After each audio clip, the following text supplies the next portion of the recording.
Good morning दोस्तों, कैसे हो आप? मुझे आशा है कि आप सभी अच्छे होंगे। तो चलिए आज हम 22 अगस्त को बनने वाले हरियाणा करंट अफेयर के क्वेश्चनों को रिवीजन कर लेते हैं। लेकिन उससे पहले मैं आपको बता दूं कि हमारी वेबसाइट haryana.com स्टार्ट हो चुकी है। तो आप हरियाणा जीके से संबंधित ज़्यादा जानकारी हमारी वेबसाइट से भी रिवीजन कर सकते हैं। तो चलिए चलते हैं आज की वीडियो पर। सीएम मनोहर लाल खट्टर ने प्रदेश में कितने नए अंग्रेजी मीडियम सरकारी मॉडल संस्कृति सीनियर सेकेंडरी स्कूल खोलने को मंजूरी दे दी है? तो ये मंजूरी दी गई है 108 स्कूल खोलने को।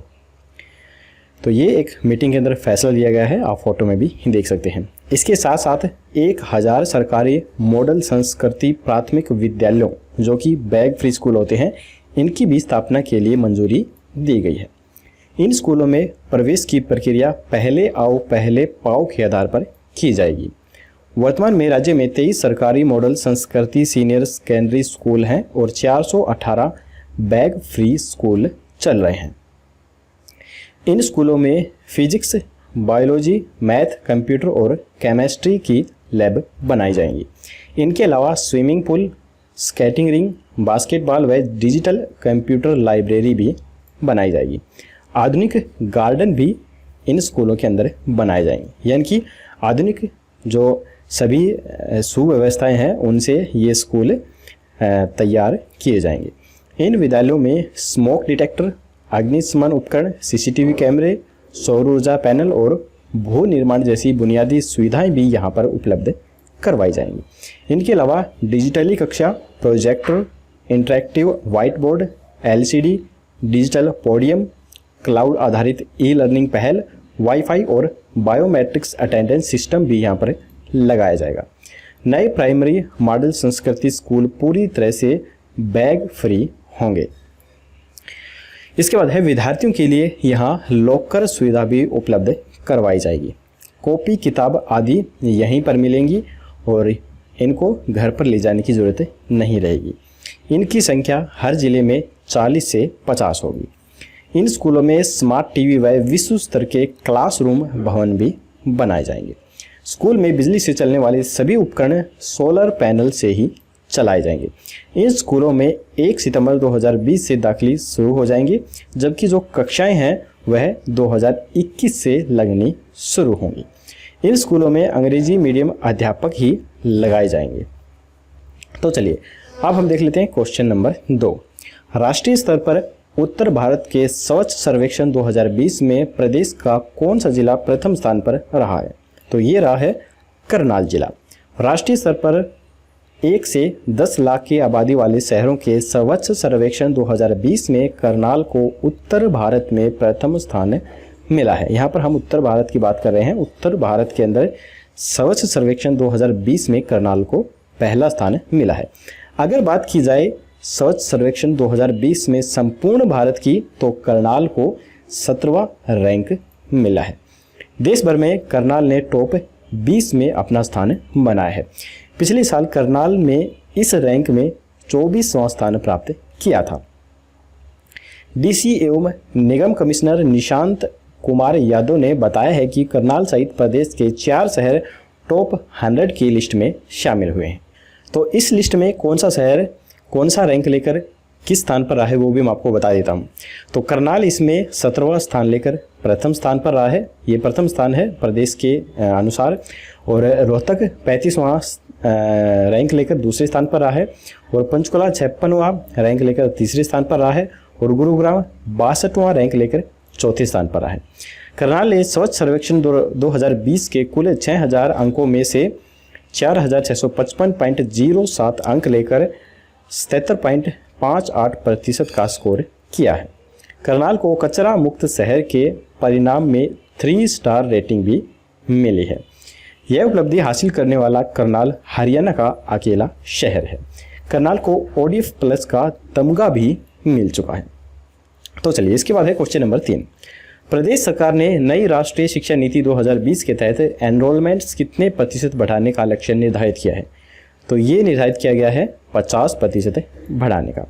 नई राष्ट्रीय शिक्षा नीति 2020 के तहत सरकार ने शिक्षा सत्र 2020-21 में हायर एजुकेशन में बच्चों के वर्तमान एनरोलमेंट 26.3% को बढ़ाकर 50% ले जाने का लक्ष्य निर्धारित किया है।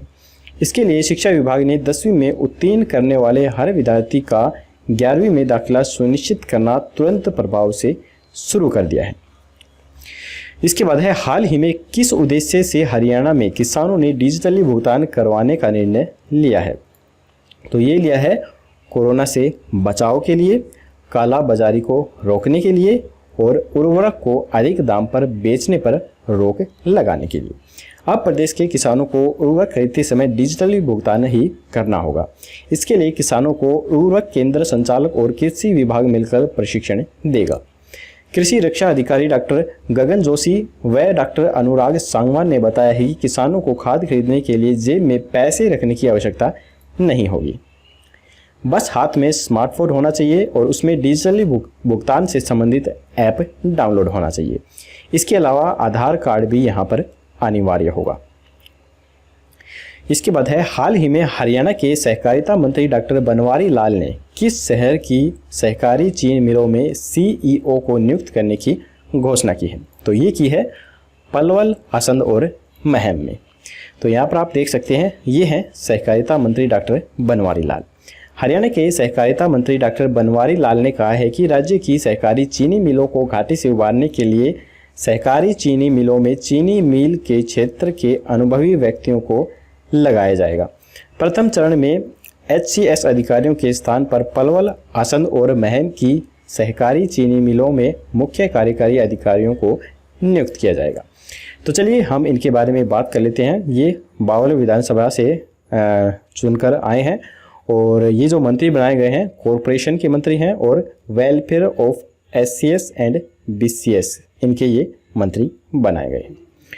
तो चलिए इसके बाद हम क्वेश्चन नंबर 6 देख लेते हैं। हाल ही में CM मनोहर लाल ने किन शहरों की विकास योजना 2041 को मंजूरी दी है? तो ये मंजूरी दी है नीलाखेड़ी, तरावड़ी और बरवाला और जुलाना और उचाना को। नीलाखेड़ी तरावड़ी की प्रारूप विकास योजना वर्ष 2041 तक 23 लाख की अनुमानित आबादी के लिए तैयार की गई है। प्रस्तावित औसत आवासीय घनत्व 300 व्यक्ति प्रति हेक्टेयर होगा। योजना में 767.89 हेक्टेयर क्षेत्र को आवासीय उद्देश्य के लिए और 143 हेक्टेयर क्षेत्र को व्यवसायी उद्देश्य के लिए रखा जाएगा। 282.72 हेक्टेयर क्षेत्र को औद्योगिक उद्देश्य के लिए रखा जाएगा। 243.38 हेक्टेयर क्षेत्र को परिवहन और संचार के लिए रखा जाएगा। 45.81 हेक्टेयर क्षेत्र को सार्वजनिक उपयोगिता के लिए रखा जाएगा और 53% हेक्टेयर क्षेत्र सार्वजनिक और अर्ध सार्वजनिक उपयोग के लिए रखा जाएगा, जबकि 371.28 हेक्टेयर क्षेत्र ओपन स्पेस के लिए रखा जाएगा। तो चलिए हम देख लेते हैं CM मनोहर लाल खट्टर के पास कौन कौन सा विभाग है। तो ये करनाल विधानसभा क्षेत्र से लड़कर आए हैं और इनके पास town and country planning and urban statement है, पब्लिक हेल्थ इंजीनियरिंग है, इरिगेशन एंड वाटर रिसोर्स है, इंफॉर्मेशन टेक्नोलॉजी है, इलेक्ट्रॉनिक्स एंड कम्युनिकेशन है, इंफॉर्मेशन है, पब्लिक रिलेशन एंड लैंग्वेज है, हाउसिंग है, प्लानिंग है, एडमिनिस्ट्रेशन ऑफ जस्टिस है, इन्वायरमेंट एंड क्लाइमेट चेंज है, आर्किटेक्चर है, जनरल एडमिनिस्ट्रेशन है, क्रिमिनल इन्वेस्टिगेशन है, पर्सनल एंड ट्रेनिंग है और राजभवन अफेयर्स है। दोस्तों इनको आपको अच्छे से ध्यान रखना है क्योंकि ये पेपरों के अंदर इससे रिलेटेड एक क्वेश्चन ज़रूर पूछा जाता है, इसलिए हर वीडियो में हम इनके बारे में आपको बताते रहेंगे। हाल ही में हरियाणा सरकार ने कितने जिलों के DC बदले हैं? तो ये बदले हैं 3 जिलों के DC। हरियाणा सरकार द्वारा 3 जिलों कुरुक्षेत्र, नूंह और रोहतक के DC सहित कुल 12 IAS अफसर बदले हैं। आदेश अनुसार शरणदीप कौर बराड़ा कुरुक्षेत्र के नए DC होंगे और IS धीरेन्द्र को कुरुक्षेत्र से बदलकर नूंह जिले का DC लगाया गया है। रोहतक के DC RS वर्मा कोरोना संक्रमित होने पर कार्य मुक्त कर दिए गए हैं। उनकी जगह मनोज कुमार प्रथम को रोहतक का DC लगाया गया है। वे अभी तक निदेशक महिला एवं बाल विकास विभाग व अन्य विभाग का जिम्मा संभाल रहे हैं। वरिष्ठ IAS देवेंद्र सिंह को दक्षता विकास व ITI विभाग के अतिरिक्त मुख्य सचिव का अतिरिक्त जिम्मा दिया गया है। V उमाशंकर इलेक्ट्रॉनिक्स व सूचना प्रौद्योगिकी विभाग के प्रधान सचिव का कार्यभार भी देखेंगे। विजेंद्र कुमार को दक्षता विकास व ITI के स्थान पर सैनिक व अर्धसैनिक कल्याण विभाग का जिम्मा दिया गया है। हरियाणा शहरी विकास प्राधिकरण के मुख्य प्रशासक पंकज यादव को शहरी संपदा हरियाणा के महानिदेशक का अतिरिक्त जिम्मा मिला है। रेणु फूलिया को महिला एवं बाल विकास विभाग का महानिदेशक लगाया गया है। ये 2 और विभाग भी संभालेगी। दोस्तों, अगले क्वेश्चन पर चलने से पहले अगर आपको हमारी ये वीडियो पसंद आ रही है तो प्लीज़ हमारी इस वीडियो को एक लाइक ज़रूर कर दीजिए, और अगर आप हमारे चैनल पर पहली बार आए हैं तो हमारे चैनल को सब्सक्राइब करके घंटे पर ज़रूर प्रेस कीजिए, तभी आपको हमारी आने वाली लेटेस्ट नोटिफिकेशन है वो सबसे पहले मिल सकेंगी। तो चलिए इसके बाद देख लेते हैं। इसके बाद है अशोक मीणा रजिस्ट्रार सहकारी समितियाँ CEO आयुष्मान भारत हरियाणा स्वास्थ्य सुरक्षा प्राधिकरण होंगे। नो के DC पंकज MD हार्ट्रोन व CO सूक्ष्म सिंचाई प्राधिकरण लगाए गए हैं। मनीराम शर्मा निदेशक सैनिक व अर्धसैनिक कल्याण प्राधिकरण लगाए गए हैं। ललित कुमार को खाद्य एवं औषध प्रशासन विभाग का आयुक्त लगाया गया है। तो चलिए इसके बाद है क्वेश्चन नंबर 8। हरियाणा के किस खिलाड़ी को अर्जुन पुरस्कार से सम्मानित किया जाएगा? तो ये किया जाएगा दीपिका ठाकुर को। तो यहाँ पर आप देख सकते हैं, ये है दीपिका ठाकुर की फोटो।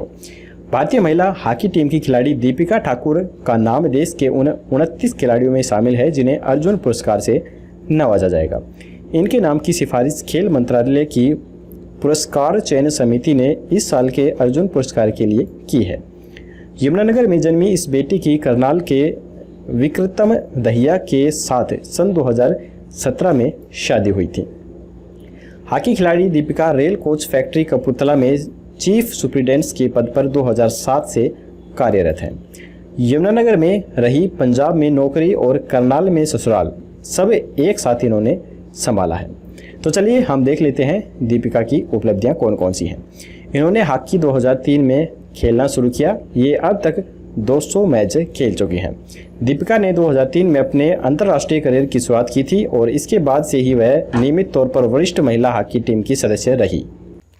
2016 में महिला हॉकी टीम में चैंपियनशिप ट्रॉफी का खिताब भी जीता था। इस मैच में वह सर्वोच्च स्कोर हासिल करने वाली खिलाड़ी बनी थी।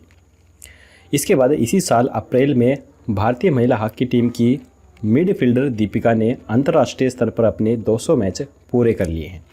दीपिका ने अपना 200वां मैच टीम के साथ महिला हॉकी विश्व लीग राउंड 2 में कनाडा में चिली के खिलाफ खेला था, जिसमें इस मैच में शूटआउट में चिली के खिलाफ दीपिका ने ही तीसरा और अंतिम गोल दागा था। तो यहाँ पर अर्जुन पुरस्कार की बात हो रही है तो हम इसके बारे में जान लेते हैं। सेरेमनी डेट इसकी है 29 अगस्त 2020 और लास्ट अवार्ड जो ये दिया गया था सन 2019 को दिया गया था। टोटल अवार्ड 700 अवार्ड अभी तक दिए जा चुके हैं और इसकी शुरुआत जो हुई थी वो सन 1961 के अंदर हुई थी। तो यह अवार्ड खेल के क्षेत्र में दिया जाता है और इसका जो प्राइज़ है वो 5 लाख रुपए है और इसका जो सिंबल है वो अर्जुन विद हिज बाव, ये इसका सिंबल है और इसको जो एसोसिएट करता है वो ministry of youth affairs and sports के द्वारा ये एसोसिएट किया जाता है। तो चलिए इसके बाद है क्वेश्चन नंबर 9। हाल ही में खरखोदा के रहने वाले किस कोच को द्रोणाचार्य अवार्ड देने की घोषणा की गई है? तो ये की गई है ओम प्रकाश दहिया को। तो आप यहाँ फोटो में देख सकते हैं, ये हैं ओम प्रकाश दहिया। देश के लिए 30 अंतर्राष्ट्रीय व 80 राष्ट्रीय पहलवानों को कुश्ती के दांव पे सिखाने वाले कोच ओम प्रकाश दहिया को द्रोणाचार्य अवार्ड देने की घोषणा की गई है। तो जो ये द्रोणाचार्य अवार्ड होता है ये स्पेशल उन्हीं को दिया जाता है जो गुरु होते हैं, जो अपने शिष्य को सिखाते हैं, उन्हीं के लिए ये अवार्ड स्पेशल बनाया गया है क्योंकि वह पिछले 33 साल से देश के लिए पहलवान तैयार कर रही हैं। इन्होंने विनेश, अंशु, अनिल, दीपक पूनिया, प्रवीण, साजन समेत 30 पहलवानों को दावपेच सिखाए हैं। करकोदा के रहने वाले ओम प्रकाश दहिया ने सन 1947 में कुश्ती के दावपेच खुद सीखने शुरू किए और वह नेशनल में गोल्ड, सिल्वर व ब्रांज मेडल जीत चुके हैं। सन 1987 में साई के कोच बनकर पहलवान भी इन्होंने तैयार किए। वह सन 2004 तक सोनीपत के CRJD स्कूल में चलने वाले कुश्ती के साई सेंटर में बतौर चीफ कोच पहलवान तैयार करने में भी लगे रहे हैं। तो चलिए हमारे आज के करंट अफेयर ख़त्म होते हैं। अब हम कल का क्वेश्चन देख लेते हैं। कल हमने आपसे पूछा था हरियाणा में सरकार ने किस जिले को सीम फ्लाइंग की सीधी निगरानी में रखने का फैसला लिया है। तो बहुत सारे स्टूडेंट ने बिल्कुल सही आंसर दिया था। इसका राइट आंसर है सोनीपत को लिया है। 2 नंबर इसका राइट आंसर है।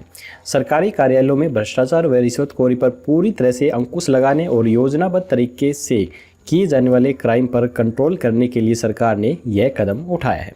रोहतक मंडल के डीएसपी अब सोनीपत में बैठेंगे, जिससे सोनीपत अब सीधा सीएम फ्लाइंग की निगरानी के अंदर होगा। इसके साथ ही सोनीपत में जो मादक पदार्थ गैंग, शराब तस्कर सक्रिय हैं, उन पर अंकुश लगाने का कार्य बेहतर तरीके से किया जा सकेगा। तो चलिए अब हम आज का क्वेश्चन देख लेते हैं। आज का क्वेश्चन है, हरियाणा सरकार ने किसके तहत हरित ब्रांड के नए रिटेल आउटलेट खोलने का निर्णय लिया है? तो यहाँ पर 4 ऑप्शन है। हरियाणा हरित क्रांति corporation limited, Haryana society corporation limited, Haryana आत्मनिर्भर योजना या फिर Haryana agro industries corporation limited. तो इसका जो राइट आंसर है वो आपको हमें कमेंट बॉक्स में बताना है। तो चलिए दोस्तों, हमारी ये वीडियो यहीं पर खत्म होती है। अगर आपको वीडियो पसंद आई तो लाइक ज़रूर कीजिएगा और अपने दोस्तों के साथ शेयर करना बिल्कुल मत भूलिए। तो चलिए कल मिलेंगे ऐसी एक और नई वीडियो के साथ। तब तक के लिए जय हिंद, जय भारत।